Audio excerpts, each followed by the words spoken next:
ఒక నెల రోజులు సమయం కావాలి అని చెప్పడం జరిగింది.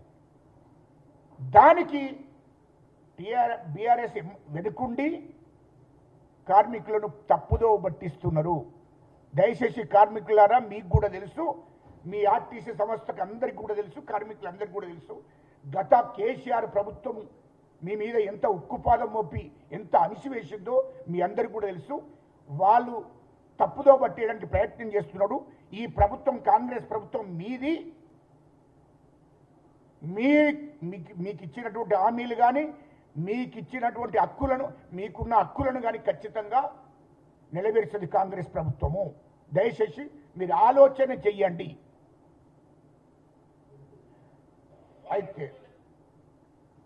అయితే ఒక నిమిషం మీరు ఒకసారి వినండి. పరిష్కారం చేయండి. ఇంకా నేను కొంచెం కోరికలు కోసం అర్థం ఉంటుందా? ఏం కోరికలు అంటే నాకు సమాచారం అర్థం ఉండాలి కదా. ముఖ్యమంత్రి మాట్లాడచ్చు, 10 మంది తిరుమల జనవాసం అంటే ఆ రోజు ఒక తెలంగాణ రాష్ట్రాన్ని సాధించడంలో కీలక భూమిక పోషించింది కూడా ఆర్టీసీ. ఆర్టీసీలు ఒక్కరే తెలంగాణ దేశం చెప్పబడుతుంది. ఆర్టీసీలు ఒక్కరే తెలంగాణ దేశం చెప్పబడుతుంది. ప్రభుత్వంలో విలీనం చేసి వీళ్ళని ప్రభుత్వ ఉద్యోగులుగా ట్రీట్ చేయాలని మా పార్టీ మరి సంపూర్ణమైనటువంటి మద్దతు ఇక్కడ ఆర్టీసీ కార్మికులకు తెలియజేస్తుంది. తర్వాత ఎవరు పడితే వాళ్ళు మమ్మల్ని గవర్నమెంట్ కలుపుతారని నాకు అర్థం. ఎవరు పడితే వాళ్ళకి గవర్నమెంట్ కలుపుతారు అంటే ఈజీగా ఎవరిని మోసం చేస్తే నాకు అర్థం. అయినా ఆర్టీసీని గవర్నమెంట్ కలుపుతారని ఒక అసంబద్ధమైనటువంటి, అసంభవమైనటువంటి, అర్ధరహితమైనటువంటి తెలివి తక్కువ నినాదం పడతాను. నినాదం అనేది నాకు అర్థం. తప్పకుండా ఈ ప్రభుత్వం దిగి వచ్చి వాళ్ళ న్యాయమైనటువంటి, అంతేగాని బెదిరింపు ధోరణితో నీ ఉద్యోగం పోతుందని, లేకపోతే నీ మీద యాక్షన్ తీసుకుని ఇంకోటి చూస్తే మేమే 2.5 సంవత్సరాల తర్వాత మేమే వస్తున్నాం. కొంత జాగ్రత్తగా ఉండవలసినటువంటి అవసరం ఉన్నదని నేను చెప్తా ఉన్నాను. ఆర్టీసీ దాన్ని ముగింపు ఇంకా ఆర్టీసీ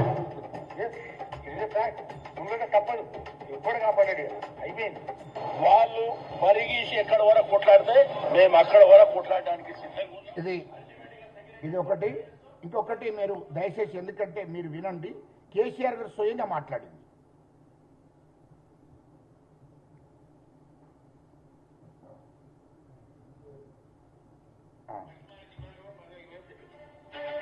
నంబర్ 1 డీజే మమ్మల్ని సంస్థలో విలీనం చేయాలి. కమిటీ స్పందించారు. ఇంకో లంగపడ్డారు బట్టి బయట 2 నెలల నోటీస్, 2 నెలలు ఇయచ్చు, 20 నెలలు ఇయచ్చు, ఇది తెల్లగా వస్తారా? తర్వాత ఎవరు పడితే వాళ్ళు మమ్మల్ని గవర్నమెంట్ కలుపుతారంటే నాకు అర్థం. ఎవరు పడితే వాళ్ళకి గవర్నమెంట్ కలుపుతారు అంటే ఈజీగా ఎవరిని మోసం చేస్తే నాకు అర్థం. ఇష్టమైనది మాట్లాడేనా రోడ్ల మీద పడి ఎటువంటి పిచ్చి పనికిమాల రాజకీయ పార్టీలు, సరకారు మార్చుకున్నాడు, ఎత్తు మార్చుకున్నాడు, వీళ్ళనే నాకు అర్థం కాదు. ఏం సమ్మలండి వీళ్ళు? అర్థం, ఆలోచన, బుద్ధి, జ్ఞానం చేసే సమ్మలనే, దిక్కుమాలిన సమ్మల. ఏం సమ్మలి? చిన్న దరగా చేసే సమ్మన. ఎప్పుడు తప్ప గత 40 years మీరు ఆర్టీసీ స్ట్రైక్ తీసుకోండి, 40 సంవత్సరాల చేస్తే వీళ్ళకు 3 ఏళ్లకు, 2 ఏళ్లకు, 4 ఏళ్లకు కూడా దిక్కుమాలిన యూనియన్ ఎలక్షన్ ఉంటుంది. యూనియన్ ఎలక్షన్లు జరిగే ముందర చేసేటువంటి ఒక పనికిమాలిన సమ్మెది, అర్థం లేని సమ్మెది, తెలివి తక్కువ సమ్మెది. యూనియన్ ఎలక్షన్ల కోసం పెట్టే గొంతెమ్మ కోరికలు పెట్టి, అలవిగాని కోరికలు పెట్టి, దాన్ని సమ్మె రూపంలో కార్మికులను టెంప్ చేసి 4 ఓట్లు రాబట్టుకునేటువంటి చిల్లర మల్లర యూనియన్ రాజకీయాల సమ్మె. ఈ రోజు నేను గ్యారెంటీ చేస్తున్నాను మీకు, నేను ఆర్టీసీ సమ్మె ముగించక్కర్లేదు, ఇంకా ఆర్టీసీ ముగుస్తుంది. కేసీఆర్ గారు మేము ఆరోపణ చేయడం కాదు, కేసీఆర్ గారు మాట్లాడిన మాటలు అవి. యూనియన్లను తీసేసిందే కేసీఆర్, వెల్పటి బోర్డు పెట్టిందే కేసీఆర్, సమ్మె పనికిమాలిన సమ్మె అన్నదే కేసీఆర్ గారు. గవర్నమెంట్ను ఎవరిని పడితే వాళ్ళని గవర్నమెంట్లో గడుపుతారా అని చెప్పి ఆనాడు ముఖ్యమంత్రి గారు హోదాలో మాట్లాడిన మాటలు అవి. ఇంత మోసం చేసిన కేసీఆర్ గారు, ఇంత మోసం చేసినటువంటి కేటీఆర్, హరీష్ రావు, మీరే కదా కార్మికులను మోసం చేసింది, మీరే కదా దగా చేసింది, మీరే కదా 15,000 మంది రిటైర్మెంట్ అయితే ₹1 కూడా వాళ్ళకి ఇవ్వలేదు. మీరు చేసిన పాపాలు, మీరు చేసిన అప్పులన్నీ మా ముఖ్యమంత్రి గారు అందరికీ ఆ బాకీలు తీర్చుకుంటూ వస్తున్నాడు, బాకీలు కట్టుకుంటూ వస్తున్నాడు. ఆర్టీసీకి కానీ, ఇంకా ఇతరత్ర కాంట్రాక్టర్లకు కానీ, గ్రామ పంచాయతీ సర్పంచ్లకు కానీ, అరే ఒక్కరికి కూడా మీరు 10 ఏళ్ళు మీరు ఎవరికి డబ్బులే చెల్లించలేదు. ఆ పెండింగ్ 10 ఏళ్ళు మీరు చేసిన అప్పులన్నీ మా ప్రభుత్వం వచ్చినాక మా ముఖ్యమంత్రి గారు ఇన్స్టాల్మెంట్ ప్రకారం చెల్లించుకుంటూ వస్తున్నాడు. ఇంకా మీరు ఏ ముఖం పెట్టుకొని మాట్లాడుతున్నారు? కార్మికులను రెచ్చగొడతారు అంటే అప్పుడు మీరు ఏం చేశారో మీకు గుర్తుకొస్తలేదా అంటున్నా. దయచేసి కార్మికులారా, ఆనాడు టీఆర్ఎస్ ప్రభుత్వం ఏం చేసిందో, కేసీఆర్ కేటీఆర్ హరీష్ రావు ఎట్లా మోసం చేసిందో మీరు గుర్తు పెట్టుకోండి అని చెప్తున్నా నేను. ఆ దాంట్లో వాళ్ళ భ్రమలో పడకండి.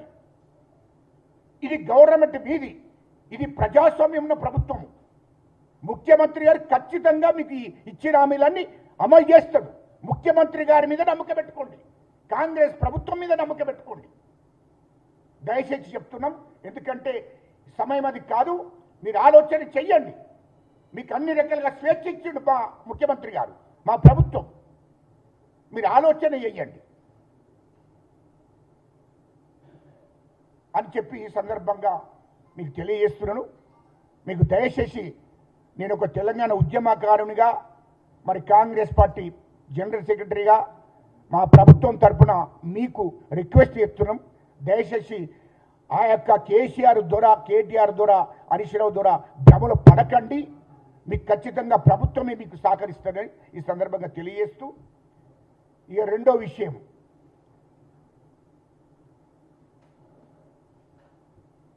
హైకోర్టుకు పోయారు. హైకోర్టు ఏదో తీర్పిచ్చాది అని చెప్పి పాపం కేసీఆర్ గారు, హరీష్ రావు గారు, కేటీఆర్ సంకలు కొట్టుకుంటున్నారు. ఒక్కటి గుర్తుపెట్టుకోండి, ఈ సందర్భంగా నేను గుర్తు చేస్తున్నా, ఈ రాష్ట్రంలో ఆర్టీసీనే కాదు, ఈ రాష్ట్ర ప్రజలను కూడా దగా చేసింది, మోసం చేసింది కేసీఆర్ ప్రభుత్వం అన్నాడు. ఈ రాష్ట్రాన్ని దోసుకున్నది వాళ్ళు. కాళేశ్వరం ప్రాజెక్టును దోసుకున్నది చెప్పిందే మొట్టమొదలు ఈ దేశ ప్రధానమంత్రి నరేంద్ర మోడీ గారు. ఇది గుర్తు చేస్తున్నా మీడియా ముందు. కాళేశ్వరం ప్రాజెక్టు కేసీఆర్కు ఏటీఎం అని చెప్పిందే ఈ దేశ ప్రధానమంత్రి నరేంద్ర మోడీ గారు. అది రికార్డు ఉంది, దయచేసి మీ మీడియా కూడా చూడొచ్చు, ప్రజలకు చూపించాలి. ఆ తర్వాత కిషన్ రెడ్డి గారు, ఆ తర్వాత బండి సంజయ్ గారు. బండి సంజయ్ గారు కేంద్ర మంత్రి, కిషన్ రెడ్డి గారు కేంద్ర మంత్రి గారు. వాళ్ళు కాళేశ్వరం ప్రాజెక్టులో 1,00,000 కోట్లు మింగిండు, అంత దోపిడీ చేసిండు కేసీఆర్. కేసీఆర్ను దమ్ముంటే రేవంత్ రెడ్డి గారు అరెస్ట్ చేయాలని చెప్పి నోళ్ళు వీళ్ళిద్దరు.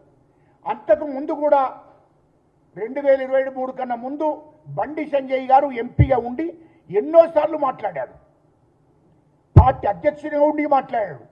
కాళేశ్వరంలో 1,00,000 కోట్లు మింగిండు, ఖచ్చితంగా జైలుకు పంపాల్సిందే వీళ్ళను అని చెప్పి మరి బండి సంజయ్ కూడా మాట్లాడిండు. ఆ రికార్డు చూస్తే తెలుస్తుంది. కిషన్ రెడ్డి గారు కూడా మాట్లాడిండు, దాని మీద విచారణ చేయాలి.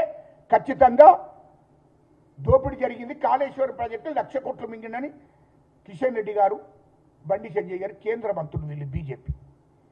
ప్రధానమంత్రి గారు కాళేశ్వరం ప్రాజెక్టు కేసీఆర్కు ఏటీఎం అని చెప్పి మాట్లాడింది మీరే. మరి ఈరోజు అవన్నీ మరిచిపోయారా అంటుంటాం. కేసీఆర్ గారు బీజేపీలకు కొంచెమన్నా ఆలోచన చేయండి, కొంచెమన్నా భారత రాజ్యాంగం మీద గౌరవం ఉంటే, చట్టాల మీద గౌరవం ఉంటే, మీరు ఈ దేశాన్ని నడిపిస్తున్నారు కదా, దేశానికి ప్రధానమంత్రి నరేంద్ర మోడీ గారు కదా, మరి గింత ఆత్మగౌరవం లేకుండా, సిగ్గు లేకుండా ఉంటే అది సరియైంది కాదు కదా. 10 ఏళ్లలో మిమ్మల్ని దేశ ప్రధానమంత్రి నరేంద్ర మోడీ గారిని ఎప్పుడన్నా గౌరవించాడా కేసీఆర్? ప్రధానమంత్రి హోదాను గౌరవించాలి, రాష్ట్రపతి అత్తే కూడా గౌరవించలేదు, గవర్నర్లు అత్తే గౌరవించలేదు, మీకు రెస్పెక్ట్ అయ్యలేదు. ఈ దేశానికి ప్రధానమంత్రి అనంటైనా ఈ తెలంగాణ రాష్ట్రానికి అత్తే ఒక్క మంత్రిని పంపించాడు ఎయిర్పోర్ట్కు స్వాగతించడానికి. రాష్ట్రపతి అత్తే కూడా గదే మంత్రి వేయండు, గవర్నర్ అత్తే గదే మంత్రి వేయండు. కానీ కాంగ్రెస్ పార్టీకి సంస్కరణ ఉంది, ప్రజల మీద నమ్మకం ఉంది, చట్టాల మీద, రాజ్యం మీద నమ్మకం ఉంది, గౌరవం ఉంది. కాబట్టే మా ముఖ్యమంత్రి రేవంత్ రెడ్డి గారు ఈ దేశ ప్రధానమంత్రి గారు వస్తే ఎయిర్పోర్ట్కి పోయి స్వాగతం పలికి తీసుకొచ్చాడు. రాష్ట్రపతి గారు వస్తే ఎయిర్పోర్ట్కి పోయి స్వాగతం పలికి తీసుకొచ్చాడు. రాష్ట్ర గవర్నర్ వస్తే స్వాగతం పలికి తీసుకొచ్చాడు. ఇది మా ముఖ్యమంత్రికి ఉన్న గౌరవం, రెస్పెక్ట్. ఈ దేశం మీద, ఈ రాష్ట్రం మీద ఉన్నటువంటి గౌరవం. కానీ మీకు ఎందుకు గుర్తు చేస్తున్నంటే, అలాంటి కేసీఆర్ ఈ దేశంలో ప్రధానమంత్రులను, రాష్ట్రపతులను, గవర్నర్లను గౌరవించినటువంటి కేసీఆర్ మొన్న హరీష్ రావు గారు, వినోద్ రావు గారు ఢిల్లీకి పోయిండ్రు. ఢిల్లీకి పోయి ఆర్ఎస్ఎస్ పెద్దల్ని, బీజేపీ పెద్దల కాళ్ళు మొక్కి దండం పెడితే హైకోర్టుకు ఆదేశాలు ఇప్పించి ఆ కేసును తాత్కాలికంగా దా బేస్ మీద ఏదైతే కమిషన్, తెలంగాణ ప్రభుత్వము కమిషన్ ఏర్పాటు చేసి జోషి కమిషన్ ఇచ్చిన రిపోర్ట్ను దాని మీద అరెస్ట్ చేయకండి, కొంచెం ఆపండి అని చెప్పి ఇచ్చిండు. కేసును కొట్టేయలే. ఆ తీర్పు, అట్లా తీర్పు వస్తే అది ఎవరు? ఆర్ఎస్ఎస్ పెద్దలు, బీజేపీ పెద్దలు ఢిల్లీ నుంచి చెప్పారు. అంటే దేన్ని ఉద్దేశించి చెప్పారు? కాళేశ్వరం ప్రాజెక్టులో దోపిడీ జరిగిందని ఈ దేశ ప్రధానమంత్రి నరేంద్ర మోడీ గారు కేసీఆర్కి ఏటీఎంగా మారిందన్నది ఈ దేశ ప్రధానమంత్రి గారు. కేంద్ర మంత్రి బండి సంజయ్ గారు కాళేశ్వరం ప్రాజెక్టు దోసుకున్నారని చెప్పింది బండి సంజయ్ గారు, కిషన్ రెడ్డి గారు. అంతా మీరే చెప్పి మళ్ళీ మీరు ఎట్లనయా బీఆర్ఎస్కు మద్దతు చేసుకుంటూ కాళేశ్వరం ప్రాజెక్టులో అది ప్రజల సొమ్ము, ప్రభుత్వం సొమ్ము, 1,00,000 కోట్లు దోషిండ్రు. అంటే ఈ దోషినులకు బీజేపీ కేంద్ర ప్రభుత్వము, నరేంద్ర మోడీ గారు మద్దతు చేస్తున్నట్టే కదా. అంటే ఇట్లా దేశవ్యాప్తంగా ఉన్నటువంటి ముఖ్యమంత్రులకు కానీ, దేశవ్యాప్తంగా ఉన్నటువంటి బడాబాబులకు కానీ ప్రభుత్వాలను మోసం చేసి, ప్రజలను మోసం చేసి, 1,00,000 కోట్లు మోసం చేసిన వాళ్లకు మద్దతు చేస్తున్నట్టే కదా ఈ దేశ ప్రధానమంత్రి గారు. అది ఎందుకంటే ఇది ప్రజలు గమనిస్తున్నారు. ఇయ్యాల్లో మేము